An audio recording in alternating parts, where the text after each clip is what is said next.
Olá, eu sou o Coelho do Pântano e esta é uma conversa despretensiosa sobre qualquer coisa, só que dessa vez não é sobre qualquer coisa porque eu vou falar sobre uma das minhas séries de quadrinhos preferida, com um dos meus personagens preferidos, e acho que a forma como foi publicada aqui no Brasil ajudou a criar essa estima, que é Hitman, cujo personagem principal chama-se Hitman, criado por John McCrea, desenhista, e pelo escritor Garth Ennis.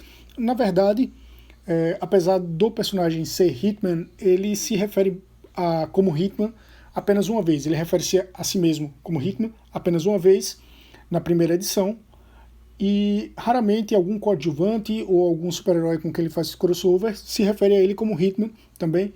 Ele usa normalmente o nome comum dele, o nome civil dele, que é Tommy Monahan.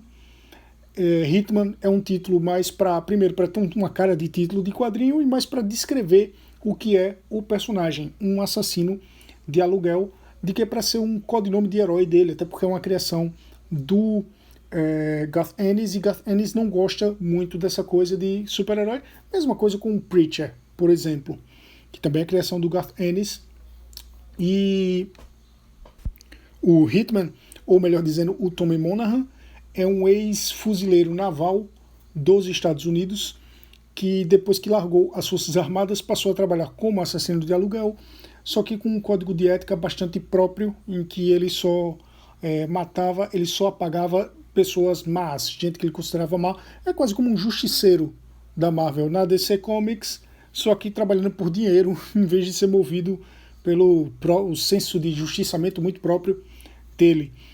E depois ele ganhou superpoderes. Na verdade, a história começa com ele ganhando superpoderes, mas havia todo um background ali do personagem. A história começa no Etrigan The Demon anual número 2, né, que era a revista do Etrigan o Demônio, em que essa revista fez parte da mega saga Bloodlines, lá da DC, em que uns aliens parasitas que transmitem uns aliens Bloodlines parasitas que transmitem um parasita e matam a pessoa, invadiram ali a Terra. Ele é mordido por um desses aliens, só que em vez de morrer, ele ganha superpoderes, e os superpoderes dele até são bem simples, que é a visão de raio-x, aquela visão de raio-x que nos quadrinhos é apenas selecionar o que você quer ver, você consegue ver através de alguma coisa, mas selecionando bem o que você quer ver, e telepatia, para mostrar claro como a visão de raio-x nos quadrinhos é simplória. Lá na primeira edição ele conhece uma mulher, e aí ela pergunta o que é que ele faz, aí ele resolve dizer a verdade, porque ele sabia que ela não ia acreditar. Aí ele disse que é um assassino de aluguel, ela encara com brincadeira e faz, é verdade, eu tenho superpoderes, então você tá me olhando com a visão de raio-x. Ele, não, nem tô pensando nisso. E na verdade ele tá, só que ele vê ela só de calcinha e sutiã, porque não ia mostrar a mulher nua, né? Mas naturalmente eu acho que ele tentaria vê-la nua, e na verdade ele iria mais ver ondas de calor ali no corpo dela, se ele fosse usar uma visão de raio-x de verdade. Mas enfim, não vem o caso, não vamos aqui ficar procurando lógica nos quadrinhos. O legal do Hitman, do Tommy Monahan, é que o Garth Ennis resolveu colocar isso bem encaixado ali do universo DC Comics, especialmente do universo do Batman. Porque Tommy Monahan, ele vive em Gotham City. Ele vive numa vizinhança, num bairro irlandês de Gotham City, um bairro da classe trabalhadora irlandesa chamado The Cauldron, que não sei se em português isso é traduzido para o Caldeirão, é bem capaz que seja, eu realmente não lembro. Mas enfim, e ali é a base de atuações dele. Como eu disse, depois que ele ganhou superpoderes, o senso de ética dele fez com que ele só trabalhasse como assassino de aluguel para matar super vilões, para matar vilões super poderosos, ou caras super poderosos ou caras do mal que ali tem uma habilidade semelhante a um superpoder, sei lá, por exemplo, Coringa. E isso faz com que eventualmente ele encontre o Batman, encontre a Mulher Gato. O legal logo no primeiro volume ele encontra o Batman, logo no primeiro número. A capa, inclusive, é ele atirando e o Batman por trás dele, como se viesse pegar ele.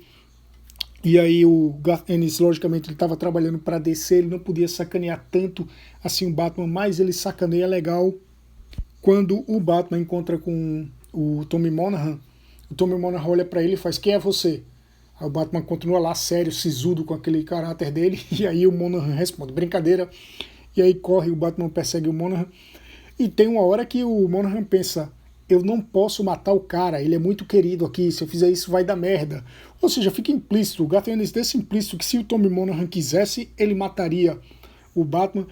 E na sequência tem até uma breve homenagem a Cavaleiro das Trevas, do Frank Miller, porque o Monahan, nesse dilema de não poder matar o Batman, ele vê pela visão de raio-x que ali o símbolo no peito é blindado. Ele diz: pô, o cara tem um alvo no peito e é blindado. E isso comunica bem com o que o Frank Miller escreve no Cavaleiro das Trevas, que ele diz que o Batman tem um alvo no peito, né? Ele questiona: pô, você nunca parou para pensar por que eu tenho um alvo no peito? E aí quando o Garth Ennis resolve atirar, fica o estofado por dentro ali, o estofado, uma blindagem por dentro ali do símbolo, fica quadriculadozinho, mais ou menos como acontece em O Cavaleiro das Trevas. E aqui um breve parêntese, porque é uma curiosidade que eu acho legal e eu nunca vi outras pessoas comentando. Elas comentam essa colocação do Frank Miller de que aquilo seria um alvo para poder chamar a atenção do criminoso, e aí Batman leva um tiro, ali é blindado, ele não se fere, ele ainda sabe de onde o tiro veio. Na verdade, se eu não me engano, esse logo amarelo em volta do morcego, que Batman começou com um morcego preto em cima do peito, né, e depois foi adicionado o logo amarelo. A DC, que eu não sei se quando fez isso ainda era DC, já era DC, muito provavelmente sim, a DC Comics colocou esse logo amarelo para poder registrar a marca do Batman, porque só o morcego ela não podia registrar, porque o morcego é um morcego. Como é que você vai registrar um morcego como marca? Aí, quando alguém desenhasse um morcego, estaria violando o seu direito de propriedade. Mas, enfim, seguindo com o Hitman. Além da simplicidade dos poderes, depois o Garth Ennis achou mais lógico limitar esses poderes, porque quando você lê o primeiro número do Hitman, ele está usando os poderes à torta e à direita. Ele está lá no meio de um tiroteio contra uma equipe de super vilões e ele está o tempo todo lendo a mente dos caras e usando a visão de raio-x para ver o que é que está acontecendo na sala ao lado. Depois ele colocou as seguintes limitações. Primeiro, ele precisava concentrar para conseguir usar os poderes. Então, usar isso no meio de um tiroteio, no meio de uma batalha, ficava meio complicado, porque ele não ia poder parar para se concentrar. E depois, quando ele usava demais esses poderes, ele tinha efeitos colaterais. Ele se sentia doente, ficava com dor de cabeça, com enxaqueca, vomitava, às vezes ficava mal mesmo. Então ele tinha essa limitação, que foi mais ou menos o que o Todd McFarlane fez com o Spawn. No começo da história, o Spawn tinha ali aquela limitação para ele não usar os poderes, senão a alma dele iria voltar para o inferno. No caso do Monahan, se ele usasse os poderes, ele iria ficar mal. Além disso, um outro efeito colateral do Parasita que deu esses poderes a Monahan, só que aí tá desde o começo, o olho dele ficou todo preto. Você não consegue ver as pupilas nem nada. Não é como o Gambit, que tem um olho preto, mas tem ali uma pupila vermelha no meio. Não, no caso dele é o olho todo preto. Inclusive tem uma hora que os óculos dele caem, porque ele está sempre de óculos escuro, e o Batman toma um susto quando vê. E na primeira edição, além desse encontro com a moça que ele usou a visão de raio-x, além do encontro com o Batman, que ele tira onda com o Batman, ele vomita no pé do Batman na hora que ele leva um soco.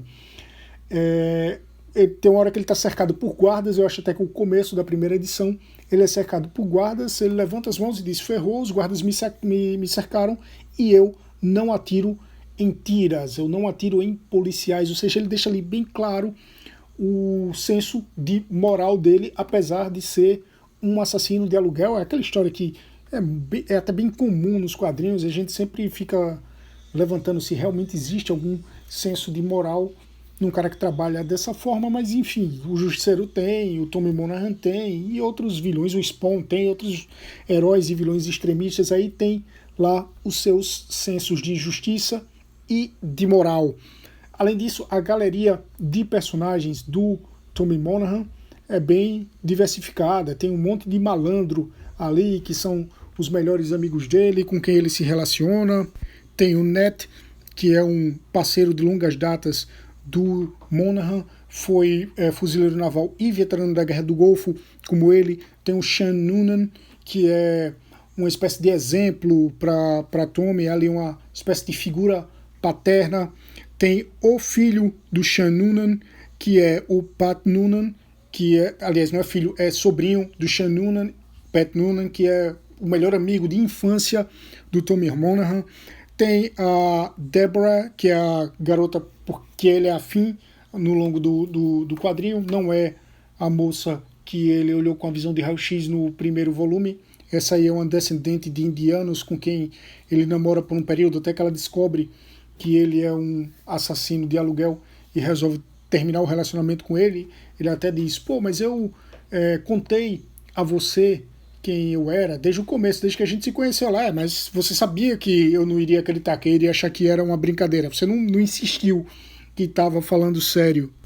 E os grandes vilões de Hitman geralmente são caras ali mafiosos, o pessoal do submundo do crime de Gotham, geralmente alguns deles com poderes especiais, com alguma habilidade especial, alguma coisa do tipo, e entre eles acho que dá para destacar The Bells, que é como é que eu posso dizer? Eles eram gêmeos siameses, Mo The Bells e Joe The Bells, só que Tommy matou Joe The Bells, o cadáver ficou ali apodrecendo, morto de um lado, e do outro lado permaneceu vivo, que é o Mo The Bells, que jura se vingar do Tommy Monaghan. Então é um vilão bem inusitado. E a série ela é bem marcada pelo senso de humor ácido do Tommy Monaghan.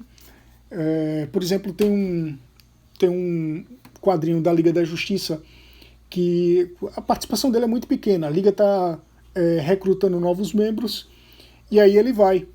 E ele se apresenta de uma forma bem simplória. Ele diz, eu sou o Tommy Monaghan e eu sou assassino de aluguel. Que aí o Super-Homem dispensa ele, faz próximo, e aí ele sabia que ia ser dispensado, e ele diz, cara, eu só vim até aqui para ver a Mulher Maravilha com raio-x, e ó, valeu a pena. E aí o Super-Homem diz de novo, próximo. Tem um outro que ele vai encontrar com a Mulher Gato, e ele fica lá com tesão na Mulher Gato, ele até...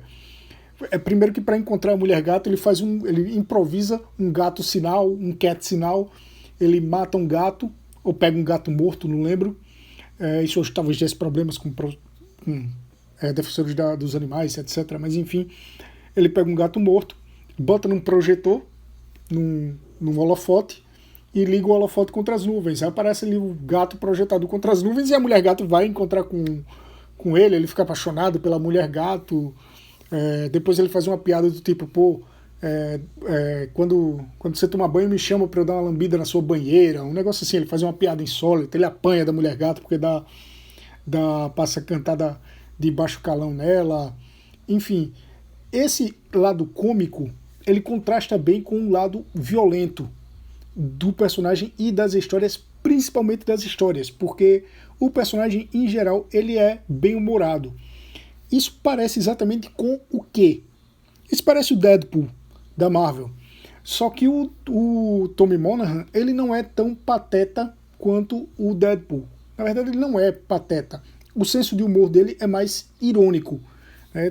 Vez por outra acontece alguma patetice ali, porque todo mundo se dá mal na vida, e quando o seu trabalho é ser assassino de aluguel, de supervilões, se você se dá mal, você está correndo um risco. Então a situação vai ser tragicômica. Mas em geral ele é mais um cara esperto, até porque ele foi fuzileiro naval, e ele é um cara que usa de um senso de humor mais ácido que o Deadpool.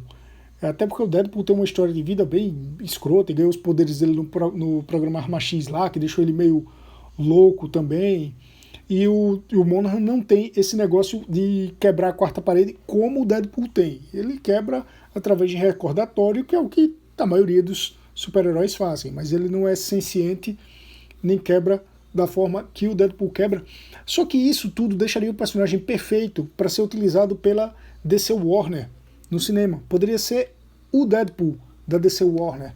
Tem gente que fala que poderia ser o Lobo, também poderia, Lobo é um personagem muito legal, só que eu acho que o Hitman ficaria ainda melhor, apesar do Garth Ennis ter encerrado a série e esse encerramento meio que ter sido respeitado.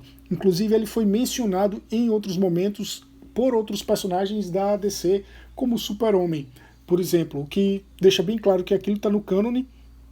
Eu não vou dizer qual foi o fim da série, fica a termos da imaginação de vocês. Eu tive o privilégio de ler toda a série Hitman, mas nada que a DC não resolvesse, está sempre renovando o universo, volta a utilizar o personagem é da DC, não é do Garth Ennis, então, enfim. Só que tem a questão da publicação aqui no Brasil. Essa série foi publicada no Brasil nos anos 90 pela editora Magnum. Era uma série da DC que tinha participação do Batman, tinha participação do Coringa, tinha participação dos personagens de Gotham em geral, tinha um Batman na capa, e ela não foi publicada pela Abril, ela foi publicada pela Magnum, uma editora pequena, uma editora cujo maior destaque era a publicação da revista Animax, uma revista especializada em anime e mangá, e talvez a publicação do Mega Man, quadrinho brasileiro, que depois eu pretendo, já falei isso antes, eu acho, fazer um podcast a respeito, um episódio do podcast a respeito, ter uma conversa despretensiosa a respeito, mas não vem ao caso agora. A Magnum, e eu acho até que Magnum é um nome bem coerente para uma série tipo Hitman, né? Mas, enfim, ela tentou se aventurar por esse mercado de quadrinhos americanos no Brasil, publicou Hitman, publicou, se não me engano, Starman, e publicou um gibi chamado Black Force, que era com super-heróis negros, no caso com o Ícone, que é uma espécie de super-homem negro, inclusive com uma origem bem similar e proposital, e a ajudante dele, que se eu não me engano significa, se eu não me engano se chama Ajudas, em inglês é Icon e Rocket. É Icon ou Icon? Eu nunca sei, acho que é Icon. Enfim, a ajudante se chama Rocket, em português Ícone e Ajudas, e também com o Hardware, aí uma espécie de Homem de Ferro negro da DC Comics, bem mais para o Homem de Ferro do que o Cyborg, por exemplo. Mas infelizmente essas séries não foram para frente. Eu lembro que Hitman parou, acho que no número 5 ou 6. Eu acho que Starman a mesma coisa, e eu acho que Black Force foi um pouco menos longe ainda, né? Durou, sei lá, talvez 2, 3 números. Eu lembro que a Animax era uma revista que valorizava muito as animações japonesas e os mangás, os quadrinhos japoneses, e eles zoavam muito os quadrinhos americanos. E aí você lia isso na Animax, de repente você via uma propaganda dizendo: nem só de mangá viverá o homem. E tinha lá o quadrinho do Hitman, o quadrinho do Starman. O legal desses dois é que eles eram em formato americano, tanto o Hitman quanto o Starman, coisa que era rara aqui no Brasil. Tinha Spawn em formato americano, tinha os quadrinhos da Image em geral em formato americano, mais algumas coisas saíram em formato americano, mas era artigo de luxo praticamente. Os quadrinhos mensais, a maioria esmagadora era em formatinho, e essas duas saíram em formato americano, Hitman e Starman. Black Force saiu em formatinho, mas infelizmente, como eu já falei, não durou tanto assim, né? A Magnum era uma editora pequena, tinha que bancar uma distribuição considerável para poder dar certo, e talvez ela não tivesse esse cacife todo para fazer uma distribuição que um personagem desse quilate merece. E, enfim, acabou a publicação, foi curta. A história que eu falei do Hitman indo tentar ser recrutado pela Liga da Justiça, indo ali na seleção de estágio da Liga da Justiça, foi publicado pela DC, foi publicado pela Abril, já, acho que na revista Melhores do Mundo, da Abril, que naquela época estava publicando as novas aventuras da Liga da Justiça, e inclusive nas revistas da Abril, tanto DC quanto as da Marvel, no fim tinha um cronograma de lançamentos das revistas daquele mês. E aí no cronograma da Melhores do Mundo tinha a Liga da Justiça procura novos membros, aí diz quem eram citava alguns dos postulantes ao cargo, e o último deles era o Hitman.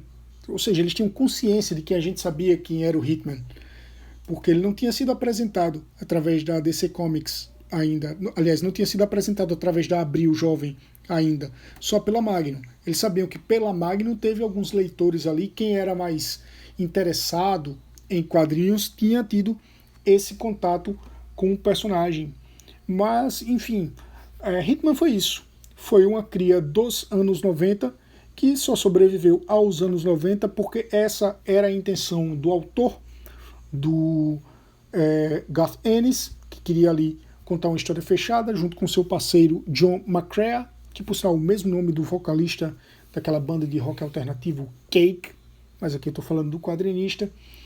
E depois a DC meio que esqueceu o personagem, respeitou esse fim que o criador deu para ele. Eu acho que poderiam trazer de volta, poderiam rebootar o personagem, aproveitar que está sempre mudando o universo e quem sabe ter aí tentar ver se seria viável fazer um filme desse cara, porque seria um filme barato, seria um filme de baixo custo que poderia trazer um grande retorno, porque bastava visão de raio-x e telepatia não são exatamente dois poderes que custariam caros para ser representados ali na telona, e era basicamente um filme de gangue, um filme de assalto, enfim, qualquer um desses filmes de ação, de violência, resolveria o personagem.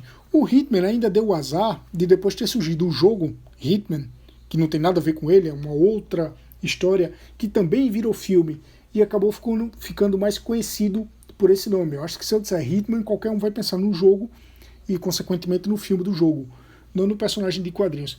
Mas, enfim, daria para eles trabalhar se eles quisessem, né? Tanto se fala em criar o Deadpool da DC nos cinemas, fala-se muito no Lobo, tentaram meio que fazer isso com o Esquadrão Suicida e não deu certo. Eu acho que o Hitman seria uma boa opção.